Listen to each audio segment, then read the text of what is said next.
Everyone, welcome back to my channel. আমার 5th day hassle আর আজকে হলো ডে 42। সানডের দিন আমি তো একটু দেরি করে ঘুম থেকে উঠি। সেদিন ঘুম থেকে উঠে একটু অঙ্গ প্র্যাকটিস করে নিয়েছিলাম আর ব্রেকফাস্টে খেয়ে নিয়েছিলাম হচ্ছে একটা ডিম সেদ্ধ। আর সানডে যেহেতু লাঞ্চ মেনু তো স্পেশাল হবে না, তা কী করে হয়।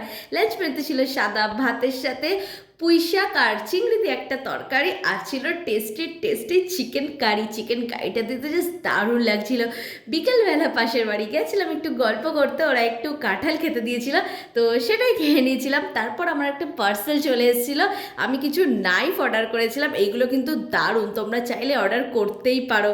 আর ডিনার মেনুটাও তো ছিল দিন খুব স্পেশাল, ছিল পরোটা, দুপুরে লেফট ওভার চিকেন কারি, আর এই পরোটাটা দিয়ে চিকেন কারিটা খেতে দারুণ লাগছিল। আর সাথে ছিল মিষ্টি মিষ্টি আম, আর ওই দিন তো ছিল সারেগামাপার গ্র্যান্ড ফিনালে, তো সেটা দেখেই ঘুমিয়ে পড়লাম। কেমন লাগলো জানিয়ে, ভালো লাগলে চ্যানেলটাকে সাবস্ক্রাইব করে দিও। বাই।